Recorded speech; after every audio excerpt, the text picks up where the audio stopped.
어, 친환경으로 포도 농사를 짓는 거가 상당히 여러 가지 고비들이 있어요. 그 고비들이 있고 중요한 부분들이 대목대목 있는데 다 말씀드릴 수는 없고, 저는 그 포도나무의 가장 포도를 수확하는 데 있어서 가장 중요한 부분이 모든 과실도 마찬가지지만 잎에 달려 있어요. 잎에. 모든 식물이 다 마찬가지지만 식물이 자기를 몸집을 키우고, 그 다음에 식물의 가장 또 중요한 목표인가 봐요. 식물에 있어서는 종족 보존입니다. 그래서 우리가 이제 포도의 경우에는 중간에 씨가 있죠. 열매 속에. 그래서 그 씨가 있는 부분으로 모든 양분을 보내게 돼요. 그래서 양분은 어디서 만들어질까요? 예, 잎에서 만들어집니다. 이 잎에서 광합성을 해서 얘네들이 몸체도 불리고, 그 다음에 열매도 충실도를 기하는 거죠. 그래서 우선적으로 열매가 있을 때는 잎에서 일을 해서 열매로 보내는 거거든요. 그래서 자연 상태에 있을 때는 아무런 상관이 없겠지만, 우리가 이제 인간이 인위적으로 경제성 있게 포도를 수확하기 위해서는 이제 몇 잎이 있으면 좋은 거냐, 무조건 많이 있으면 좋은 거냐. 예, 왜냐면 잎이 너무 많으면 햇볕을 못 받는 것도 있잖아요. 그래서 경제성 있는 잎수가 있어요. 포도에는 2송이를 익히기 위해서 몇 잎? 12잎. 이 본잎이 12잎이 필요해요. 그리고 그 마디마디에는 겨드랑이죠. 이 겨드랑이에 눈이 있어요. 눈. 예. 눈이 있는데 거기에서 겨순이라는 게 나옵니다. 이렇게. 예, 겨순. 그래서 본잎 12장에다가 겨순을 10장에서 12장 정도를 놔두게 되면, 예, 22잎에서 24잎 정도가 있어야 포도가 익을 수 있다. 그런데 이파리가 없으면 어떻게 돼요? 포도가 안 익어요. 초기에 과실비대를 해서 우리가 시장에서 볼 수 있는 크기의 송이는 되지만, 예, 익지를 않아요. 그리고 달지도 않아요. 예, 그래서 잎이 가장 중요해요. 그래서 농사를 짓는데 이 잎을 어떻게 관리할 거냐, 이 부분이 농사를 어떻게 잘 짓느냐의 관건이 되는 거예요.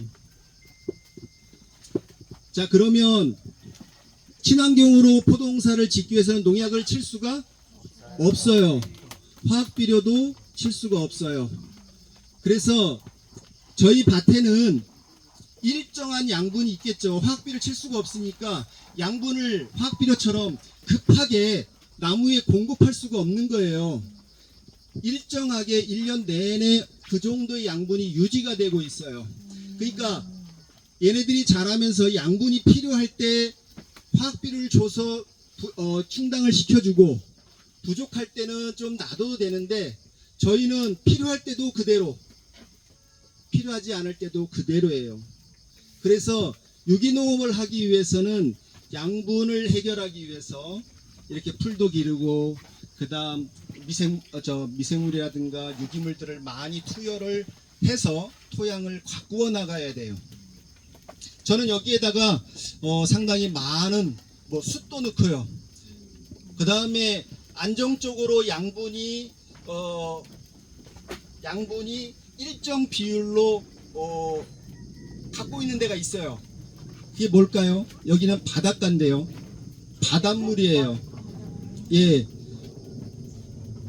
이런 토양이나 개철은 양분을 많이 주냐 적게 주느냐에 따라서 양분이 용탈되면서 개천에서 어디에서나 이렇게 그 불균형이 이룰 수 있는데, 워낙 많은 바다로 나가게 되면 그 성분이 일정하다는 거예요. 그래서 그 일정 비율이 상당히 안정되어서 엄마의 양수처럼 상당히 안정적인 비율이다 이렇게 되어 있어요.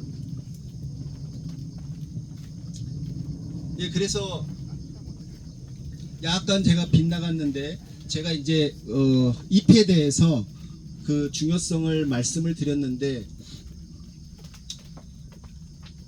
저희는 농약을 안 치니까 이 잎이 벌레가 먹고 그 다음에 곰팡이성 그 세균병에 많이 노출이 돼요. 그래서 캠벨이 지금 여기 있는 거 보시면 아시겠지만 예, 여기 지금 봉지로 가려져 있죠. 그 안쪽으로 들어가면 이파리가 다 떨어졌어요. 예, 굉장히 취약한 그 갈반병이라고 하는 거에 노출이 되면 갈반병이라는 거에 노출이 되면 잎이 다 떨어져요. 그래서 실질적으로 농약을 잘 치면 저런 갈반병에 대해서 필요가 없어요. 그리고 본잎이 잘 유지가 돼 있으면 겨순도 필요 없어요. 따기 쉬울 때 초기에 다 따두면 할 일이 없어요. 그런데 저희는 이렇게 조기 낙엽에 대비해서 잎수를 끝까지 유지를 해야 되기 때문에 예, 겨순 나오는 거 2장 놔두고 전지, 2장 나오는 거 전지, 이게 겨드랑이마다 계속 나오는 거예요. 그러니까 옆에 농가에 가면 겨순 하나 없이 본인만 갖고 농사를 짓는데 밭에서 일하는 거 별로 보지도 못해요. 저는 하루 종일 겨순 따고 뭐하고 1번 라인서부터 저 15번 라인까지 다 하고 오잖아요. 열흘 걸려요. 그래서 다시 오면 1번부터 다시 시작해야 돼요. 얘가 비가 오면 그 수분을 따라서 질소가 뿌리로 공급이 되거든요. 그런데 수분이 공급이 되는데 장마 때는 비가 많이 오잖아요. 질소 공급이 많은 거예요. 그러면 하루에도 한 뼘씩 자라요. 열을 갔다 오면 10cm 요만큼 자라 있어요.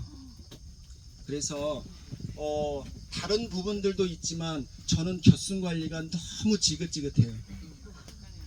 보면은 아니 똑같은 거 보고 위에 보고 계속 이것만 잘라대는데 한 달 동안 잘라대기만 하면 다른 일도 하고 싶잖아요. 지겨워요. 그래서 그 과정을 거쳐서 7월까지 장마 때도 저희 고랑과 고랑 사이에 보면 이쪽에 온 놈과 이쪽에 온 놈의 겨순이 만나고 엉켜서 그걸 풀어가면서 잎을 하나라도 더 남겨두기 위해서 잎을 보고 전지를 해요. 그렇게 해서 8월이 되면 이제 장마가 갔잖아요. 장마가 가고 나면 이제 해가 뜨고 정상적인 날씨라고 하면 8월 저희가 수확이 26일이니까 한 20일간 햇볕 받고 하면 포도가 익어가거든요. 그런데 늦장마가 온다든지 햇볕이 없어요. 그럼 광합성을 못 하잖아요. 그러면 안 익어요. 그렇게 되다가 비가 한 번이라도 2, 3일 연장으로 내리면 알이 터져요. 그러니까 안 익는 문제, 터지는 문제, 그 다음 초기에 꽃떨이라고 해서 송이가 될 게 씨가 안 맺히고 무핵과가 되는 게 있어요. 씨가 없는 무핵과가. 그거는 송이를 따서 버리거든요. 그래서 3번 정도의 고비가 있어요. 그래서 나오는 그 포도 한 송이가 저한테는 굉장히 소중하고 대견스럽게 보여요. 그래서 제가 포도 수확할 때 저희 다른 어르신 장모님이라든가 이런 분 가끔 오시면서 수확할 때 보면 이렇게 그 짜투리들 있잖아요. 짜투리들 이렇게 가져가시려고 그러면 그게 아까워서가 아닌데 이거 놔두고 좋은 놈으로 가져가세요 라고 얘기해요. 근데 짜투리 다 모아서 이렇게 경로당 우리 가사가 이렇게 드리면은 어르신들 좋아한다고, 친구들 좋아한다고 가져가시려고 그래요. 그래서 제가 농사를 지으면서 옛날 그 장인들 있잖아요. 도자기 빚는 분들 꺼내서 그냥 후지면 깨뜨려 버리잖아요. 옆에 있는 사람 우리 요강으로라도 쓰게 가져가겠다라고 하는데 깨버리잖아요. 제가 어떻게 보면 장인도 아닌데 그런 생각이 들어요. 그런 생각이 들어. 차라리 여기서 따서 이렇게 막 제가 짓밟아 버리기도 해요. 딴 사람 보지 못하게.